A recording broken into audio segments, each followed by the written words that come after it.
Boa noite, vamos então iniciar o estudo do livro As Dores da Alma, né? Vamos fazer nossa prece para a gente dar início. Deus, nosso Pai, aqui estamos agradecidos, Senhor, por mais essa oportunidade de estudo, de reflexão, para que venhamos a buscar a Ti e praticar na medida em que absorvemos os conhecimentos aqui adquiridos nessa hora. Pois sabemos que de nada adianta, Senhor, estudarmos, conhecermos profundamente, se a prática do bem constantemente não se fizer em nós, a partir de nós e por nós. Sempre estando em Ti, Senhor, contigo, Senhor, e por Ti, Senhor. Abençoe a todas as famílias aqui representadas, abençoe a todos nós aqui presentes, aos irmãos e irmãs que nos acompanham online, aos que assistirão após, a todos os espíritos desencarnados, aos benfeitores, que o Senhor continue glorificando-os com seus lauréis de luz, aos obsessores, que eles possam estar atentos às audições dessa hora, aprendendo um pouco mais. Que assim seja. Então, hoje nós vamos estudar o tema dependência, primeira parte que o Hamed nos traz. Dependência. Nossa autonomia, tanto física, emocional, mental, como espiritual, está diretamente ligada às nossas conquistas e descobertas íntimas. As dificuldades de nosso desenvolvimento e crescimento espiritual se devem ao fato de que nem sempre conseguimos encontrar com facilidade nossa própria maneira de viver e evoluir. Cada um de nós está destinado a participar de uma maneira específica e peculiar na obra da criação. Entretanto, é imprescindível compreendermos nosso valor pessoal como seres originais, ou seja, criados por Deus sob medida, percorrendo particularmente o nosso caminho e assumindo por completo a responsabilidade pelo nosso próprio crescimento espiritual. Ser nós mesmos é tomar decisões, não para agradar os outros que nos observam, mas porque estamos usando consciente e responsavelmente nossa capacidade de ser, sentir, pensar e agir. Ser nós mesmos é eliminar os traços de dependência que nos atam às outras pessoas, não nos esquecendo, porém, de respeitar-lhes a liberdade e a individualidade e de defender também a nossa, sem o medo de ficar só e desamparado. Ser nós mesmos é viver na própria simplicidade de ser, libertos da vaidosa e dissimulada autossatisfação que consiste em fazer gênero de diferente perante os outros, a fim de ostentar uma aparência de personalidade marcante. Ser nós mesmos é acreditar em nosso poder pessoal, elaborando um mapa para nossos objetivos e percorrendo os caminhos necessários para atingi-los. No Novo Testamento, capítulo 7, versículo 13, assim escreveu Mateus em seus apontamentos. Vou tirar aqui a vibração.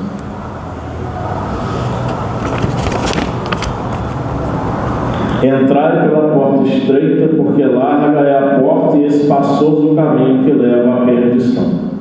Pelo fato de a porta ser estreita, deveremos atravessá-la, um de cada vez, completamente sozinhos, acompanhados apenas pelo mundo de nossos pensamentos e conquistas íntimas.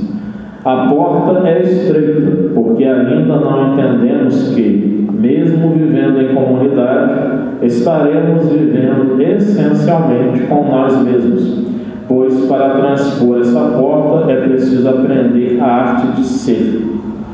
Efetivamente atingiremos nossa independência quando percebermos a inutilidade dos passatempos, das viagens, do convencionalismo da etiqueta, do consumismo que fazemos somente para conquistar a aprovação dos outros e não porque decorrem de nossa livre vontade.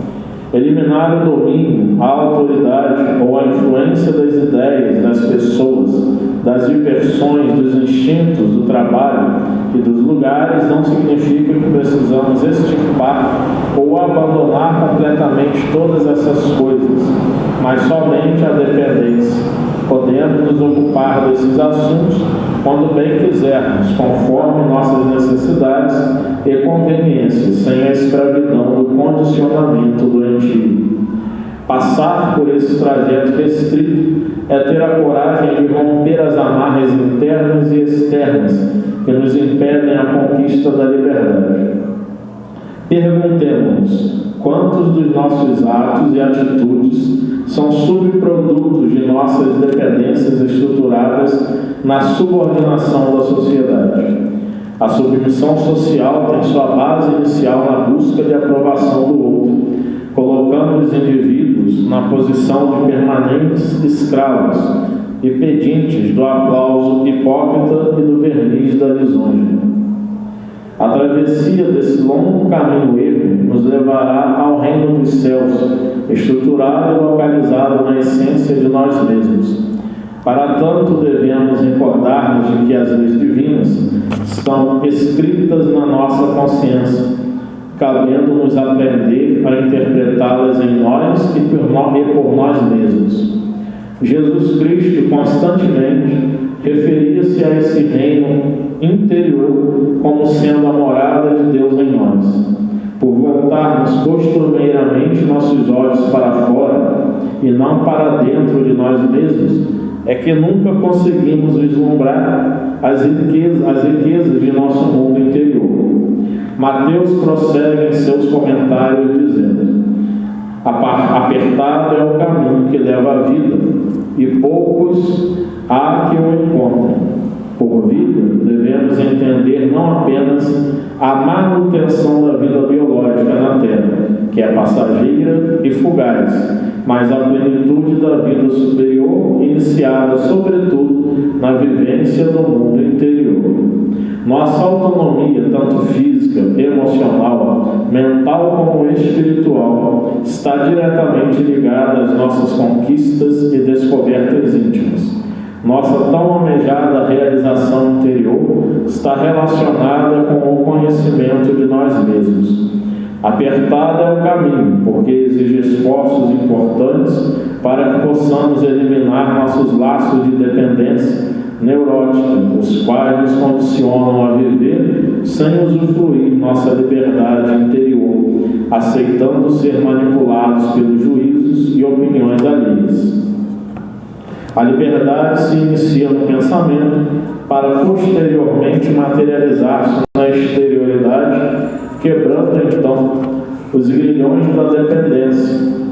Os espíritos amigos enfocaram o assunto com muita sabedoria, afirmando: no pensamento goza o homem de ilimitada liberdade, pois que não há como pôr-lhe peias, pode-se-lhe deter o voo, porém não aniquilá-lo. Questão 833 de O Livro dos Espíritos.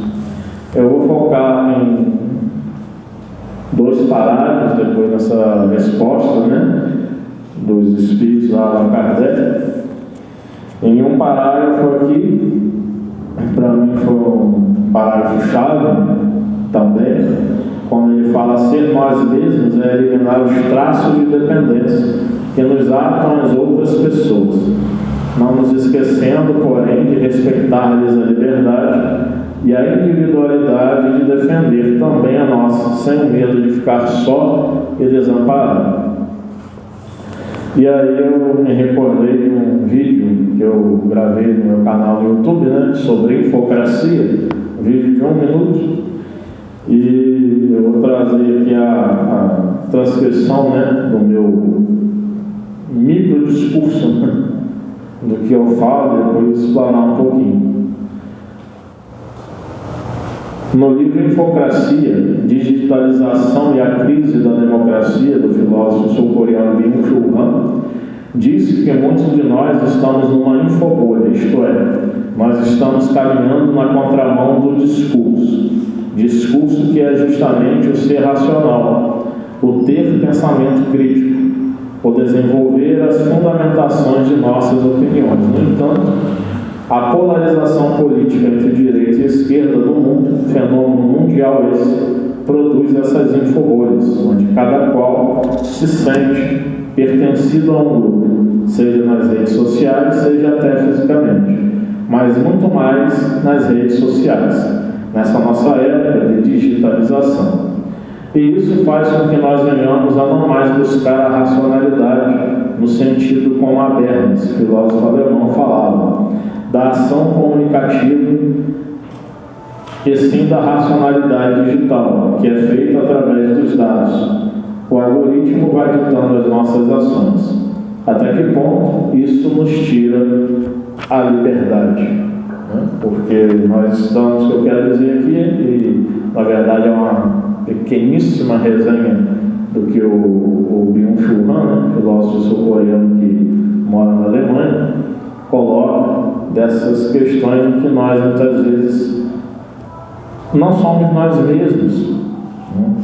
Porque nós nos atamos a determinados grupos, muitas vezes nas redes sociais, muitas vezes fisicamente, e ficamos com uma opinião. No estudo anterior, né, o Dr. Paulo Marcelo fez, falando sobre a questão do Evangelho, de sermos frios ou quentes, né, quanto de vocês falaram a respeito das questões de família, né, as questões de estarem aqueles familiares de outros credos religiosos nas suas bolhas e infobolhas, né? Enquanto nós também estamos na nossa bolha, sendo que a nossa bolha a gente procura não se fixar nela, né? Enquanto espíritas, enquanto livres pensadores que devemos ser, né? Nós precisamos fazer o que Allan Kardec colocou de termos um pensamento autônomo, né? Por mais que haja diversas influências na nossa sociedade que não nos permita tantas vezes termos realmente esse pensamento autônomo. Uma outra questão que se liga a isso, que vem a dizer da questão dessa pergunta que eu faço, né? Até que ponto, né, essas questões de infobolhas, até que ponto o que o algoritmo vem trazendo para nós, né, na medida em que a gente busca, na medida em que a gente procura, e o algoritmo ele vai fazendo todo o processamento, né, que ele é programado, né, para que quando uma instrução lhe é dada, ele processe aquela instrução e ative então o que é de interesse daquele usuário. Por isso que quando a gente repete várias vezes que é do celular algo, busca alguma coisa, daqui a pouco está cheio de propaganda e a gente fica às vezes pensando, por que isso está aparecendo tanto para mim? Tem uma lógica, né? O que se buscou? O que se está buscando tanto aquilo? O algoritmo ele vai levando isso, né? E aí nós entramos num outro campo, quando o Hamed fala, né, aqui da questão de quantos dos nossos atos, ele pede para que nós nos perguntemos, né, quantos dos nossos atos e atitudes são subprodutos de nossas dependências estruturadas na subordinação da sociedade.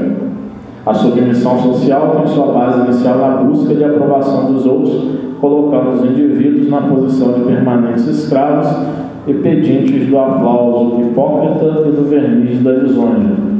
E aí, num outro vídeo, mas eu trago aqui, na verdade, parte do livro, né, que é Capitalismo de Vigilância, do Santos Costa.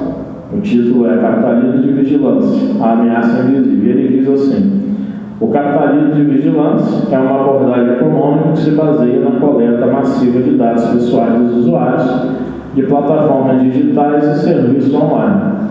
Esses dados são a matéria-prima para as empresas de tecnologia que os utilizam para aprimorar seus modelos de negócios e personalizar suas ofertas para cada usuário. Quer dizer, na medida que nós colocamos nossos dados, né, por exemplo, eu coloco lá meus dados no Instagram, né, de que sou psicanalista, sou escritor, sou um bibliófilo, um amante de livros, né, um leitor assíduo, né, e posto, né, muitas vezes, né, várias vezes no mês, leitura concluída de tal livro, leitura concluída de tal livro, faço um pequeno comentário, uma visão geral do livro.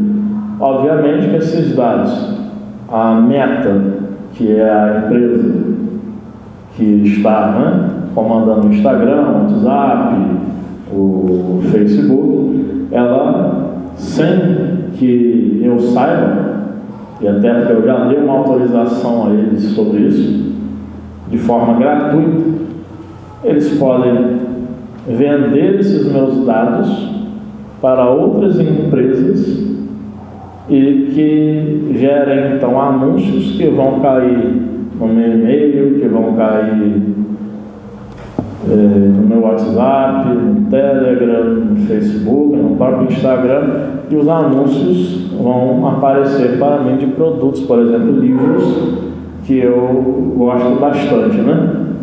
E vão aparecer aquela literatura da qual eu sempre me interesso mais, por exemplo, filosofia e psicanálise, né? E espiritismo, claro. E aí os anúncios vão se fazendo ali. Esses dados são vendidos.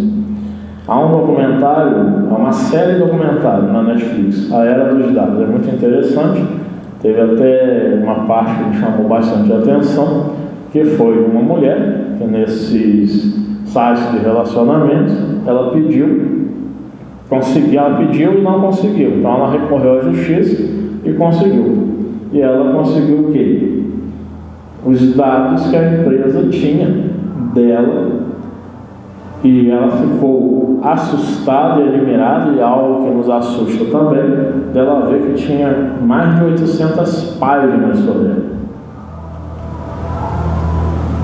Tamanha pesquisa de dados que são feitos sobre nossas vidas, de que nós gostamos, para saber esses sites de relacionamentos, qual o perfil de homens ou de mulheres, não sei se ela era hétero ou homo, né, ou lésbica, qual o perfil de companheiro, de companheira ela poderia ter. E aí juntam-se esses dados com os dados de pessoas semelhantes e vai se indicando. E quando se pega ali aquele calhamaço de dados sobre ela, vê-se que muitos produtos que ela colocava, né, que ela gostava, em conversas com os pretendentes, eram, né, dados que eram colocados, às vezes vendidos mesmo, para outras empresas, e cair então nas redes dela anúncios sobre produtos os quais ela estava interessada. Estava interessado e mostrava interesse, né, constante. Por isso que eu fiz a pergunta no vídeo que eu gravei no YouTube sobre a infocracia. Até que ponto isso nos tira a liberdade? O Yuval Noah Harari, um historiador israelense que mora na Inglaterra, em Oxford, ele deixa bem claro, em entrevista que ele fez aqui no Brasil, no programa Roda Viva, de que a inteligência artificial tem sido um fator, não que ela vai ganhar consciência, que vai haver uma rebelião, isso é filme de ficção. Isso não está muito longe de algo assim como aceito. Mas tem algo que está acontecendo. Nós praticamente estamos perdendo a capacidade de tomar decisões por nós mesmos. A gente pensa que está tomando, mas nós não estamos tomando. E isso tudo é baseado em estudos do cérebro humano. e da mente humana. Quem puder assistir no YouTube o documentário O Século do Eu, vai ver o quanto que, eu não esqueci o nome dele, mas um parente do Freud, que criticava o Freud, mas depois ele viu que a psicanálise, os processos do inconsciente, auxiliavam que se vendessem produtos. E eles vão fazer com as propagandas, as questões subliminares, as questões que mexem no inconsciente, que mexem com os desejos humanos, e começam então as propagandas de apelação. Por exemplo, tem um carro e tem uma mulher bonita, tem um cigarro, tem um homem e uma mulher elegantemente vestidos fumando. Começa-se a colocar o prazer e a boa vida em cima de coisas que não são necessárias. Isso mexendo com os desejos humanos, mexendo com o nosso inconsciente, que é desejo. E eles vão estudar hoje com a neurociência, né? Também tem o chamado neuromarketing, né? Eles pegam áreas do cérebro, por exemplo, 3 áreas que são áreas que trazem as questões da recompensa, né? Áreas chamadas de dopaminérgicas. É o córtex pré-frontal, que está por aqui, ó. Aí nós temos os lobos temporais, que são aqui na altura das orelhas, né? No centro do nosso cérebro tem outros dois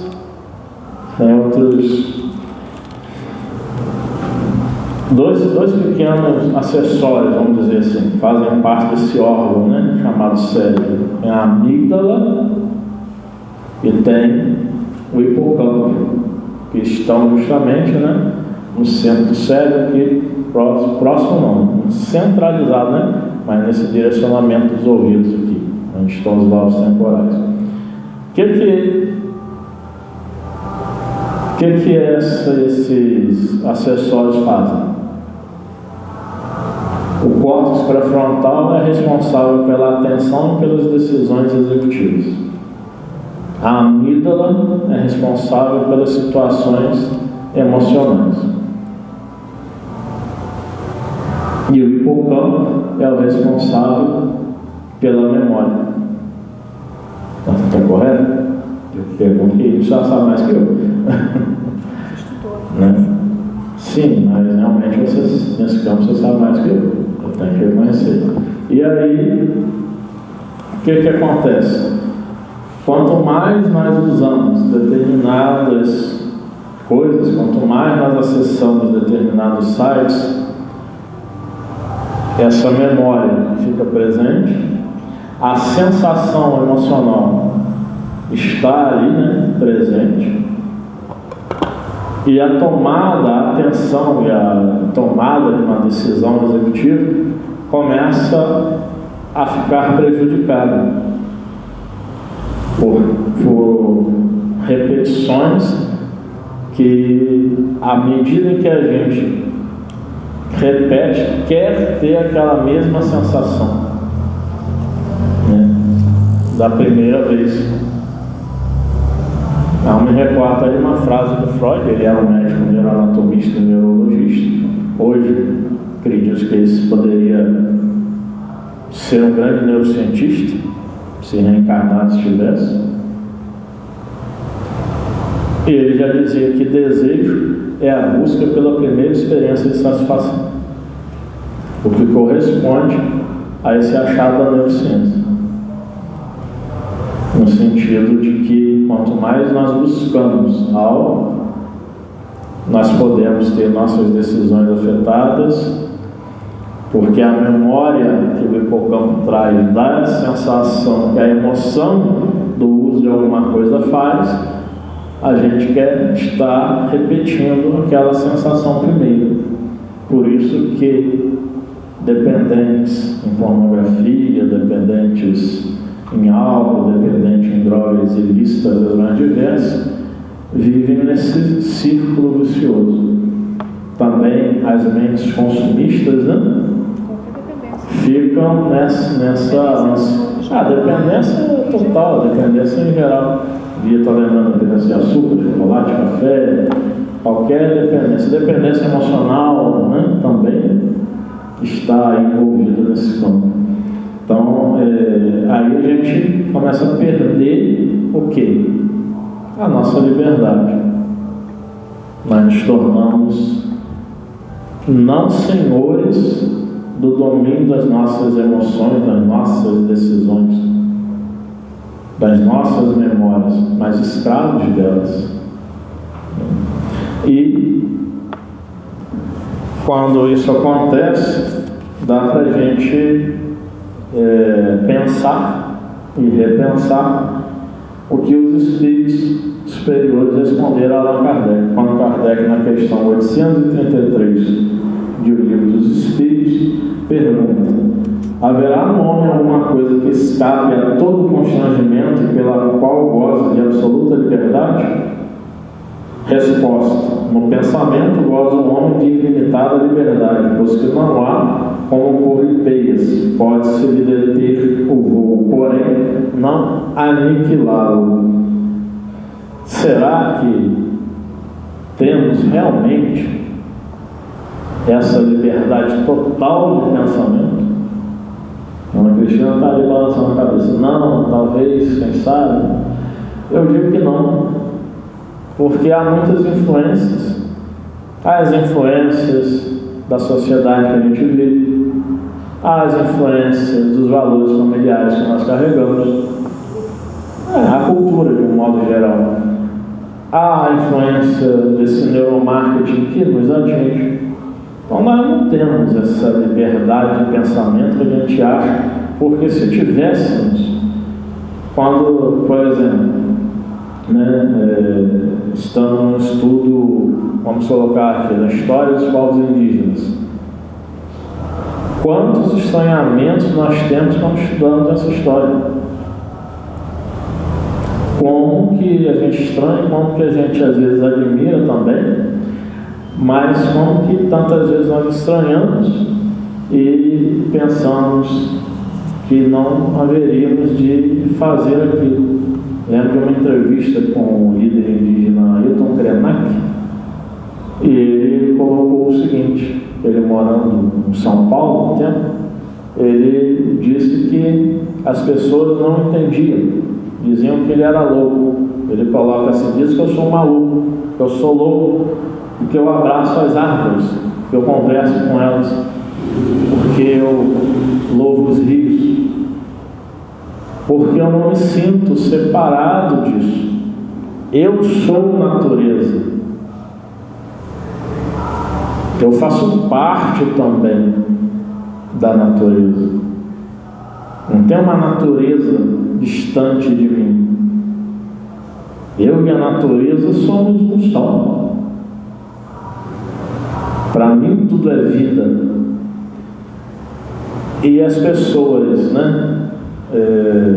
os bichos do bando, chamam assim, nós, não entendemos isso. Como assim? Eu e a natureza somos um só. É difícil chegar a esse entendimento. Abraçar uma árvore, entender que ela é vida. Entender, por exemplo, existe uma ciência chamada ciência de Gaia. Gaia em grego é terra. E isso coloca que a Terra é um organismo vivo, tanto quanto nós seres humanos. E o que nós estamos fazendo na Terra?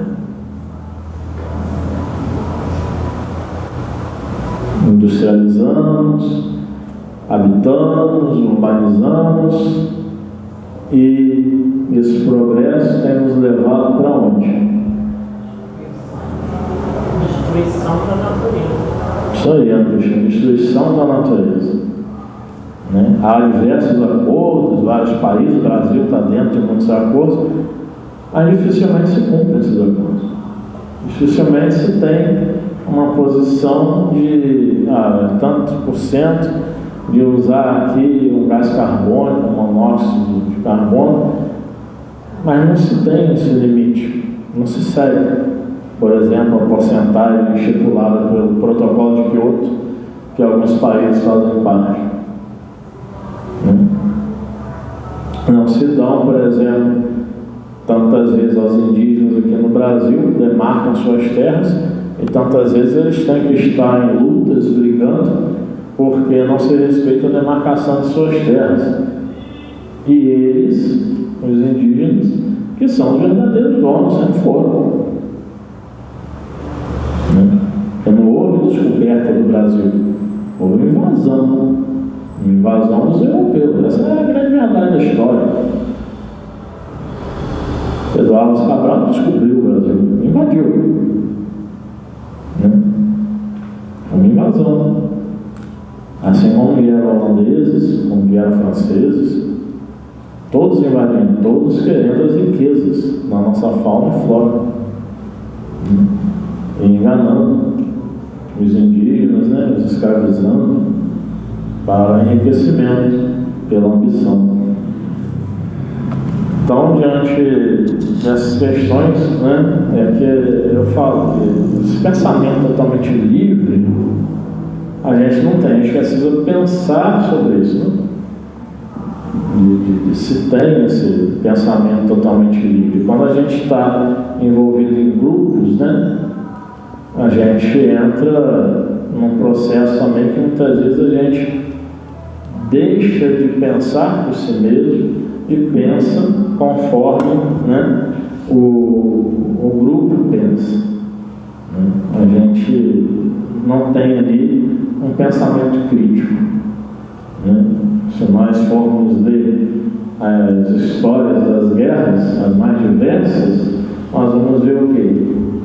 Grupos se unindo, pessoas com uma emoção à flor da pele, por um ideal, chegando até a morrer por aquele ideal, mas se nós olhássemos aqueles indivíduos na sua individualidade mesma, nós iríamos dizer assim: nossa, a pessoa não tem capacidade, não tem coragem de fazer aquilo. Mas quando ela está em grupo, ela ganha uma força maior. O Freud tem um estudo belíssimo sobre isso, que eu estou até estudando psicologia de grupo, ou psicologia de massas e análise do eu.